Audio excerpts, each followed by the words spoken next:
Hi, everyone. My name is SJackson.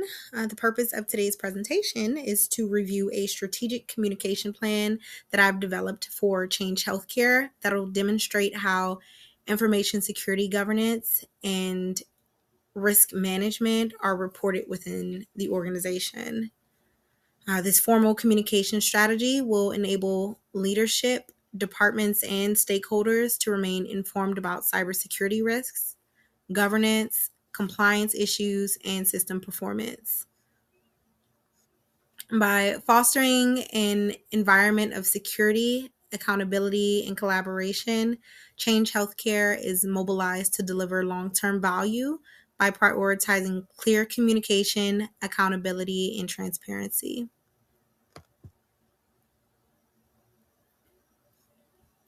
Here we have the organizational chart. As with any plan, it is imperative that Change Healthcare define the roles and responsibilities of the parties involved.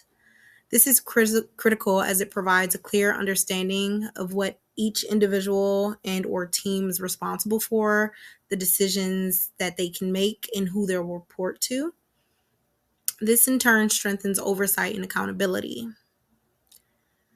Here to the far left, you'll find the first column for audit teams. Change Healthcare's audit teams are responsible for leading and evaluating processes and controls for audit purposes. So you'll find the hierarchy here with who will report to whom.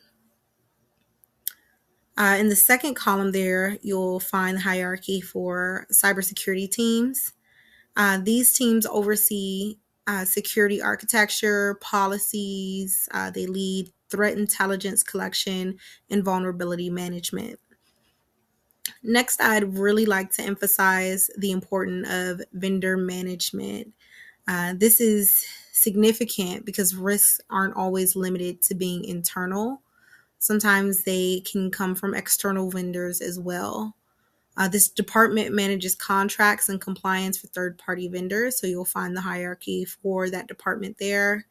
And then last, but certainly not least, we have the hierarchy for cybersecurity agencies. This department coordinates with external components on threats and investigations. Here at Change Healthcare, we pride ourselves on the shared mission of supporting the resilience and compliance by proactively identifying, assessing, and managing operational risks, threats, and vulnerabilities at every level. Doing so mobilizes employees to collaboratively achieve the organizational mission. Depicted here, we have a Raki chart to help define what roles are responsible for what activities. This in turn reduces confusion, improves communication, and strengthens governance.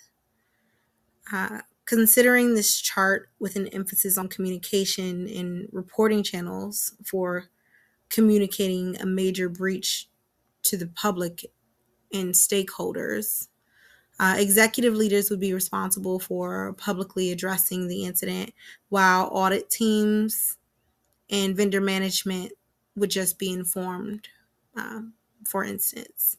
But within this Raki chart, you'll find both the activities as well as each of the team types that were mentioned in the previous hierarchy organizational chart, and you'll be able to compare which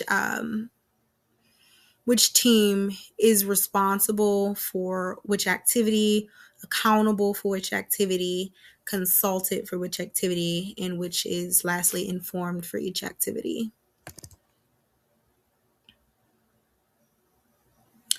So Change Healthcare manages critical healthcare infrastructure and sensitive patient data nationwide. Implementing IT governance allows Change Healthcare to effectively align cybersecurity efforts with business operations and manage risks. The role of IT governance is as depicted here. IT governance guides Change Healthcare's approach to cybersecurity through its use of policies, procedures, and frameworks. These components offer oversight by providing security standards, monitoring compliance, and holding organizations accountable in their efforts to secure information. For information assurance, this measures it's measures put in place that protect information by ensuring confidentiality, integrity, and availability, also known as the CIA triad, as well as other components such as authentication and non-repudiation. Second, it ensures critical systems remain secure and reliable. All right, risk prioritization, governance controls, recommendations, and security cost analysis. Listed are the top 4 risks prioritized based on likelihood and impact. These severe risks require immediate attention from leadership and prioritize investments. Using the NIST RMF approach, Change Healthcare is enabled to identify risks most likely to harm operations and hinder business continuity. Based on risk prioritization, outcomes that the following recommendations have been made. The following control measures that are recommended are multi-factor authentication, zero trust architecture, network segmentation, and role-based access control. The recommended controls were selected based on their capacity to limit unauthorized access and minimize damage that occurs during an incident. Together, they'll strengthen governance and resilience enterprise-wide for Change Healthcare. As an active attempt to reduce the likelihood and impacts of incidents, Change Healthcare must invest in training, personnel, and technology, which brings me to my next point for the cost breakdown and how much we are going to invest in each of those areas. Here we have a cost breakdown for several solutions that I named on the previous slide. Change Healthcare could benefit from adding multi-factor authentication, role-based access control, network segmentation, and zero trust architecture. Each requires significant investment in the following areas, such as labor, equipment, and time.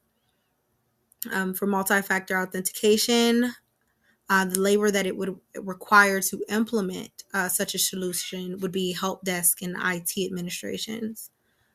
The equipment needed for that would be authentication platforms. The time to implement such a solution, around 1 to 3 months.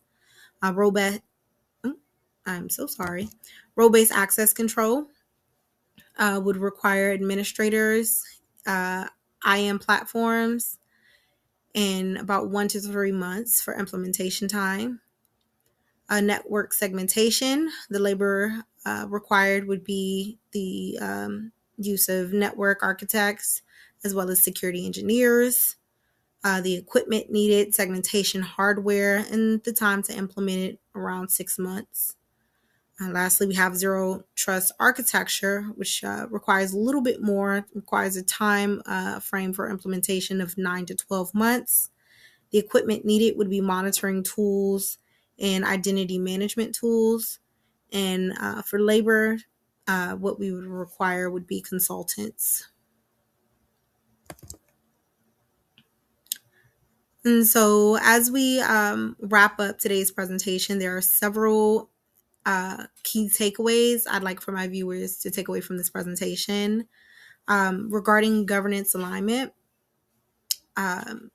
it's important to take away that effective information security governance aims to align strategies with organizational goals, ensuring to take cybersecurity into consideration in the beginning of all efforts. Next, regarding risk response, taking a risk-based approach using frameworks such as NIST RMF allows the organization to properly handle risks and therefore implement the appropriate controls, such as the ones mentioned in this presentation: zero trust architecture, network segmentation, role-based access control, and multi-factor authentication. Regarding stakeholder accountability, clearly defining roles and responsibilities within Change Healthcare will strengthen communication, accountability, and governance, creating effective teams that play a critical role in detecting, deterring, and dismantling threats. For fiscal justification, appropriate cybersecurity investments support resilience and business continuity by helping to reduce penalties, reputational damage, and downtime, and therefore saves the company on financial losses. And thank you for your attention. That concludes today's presentation. I hope you all enjoyed it and it was very insightful.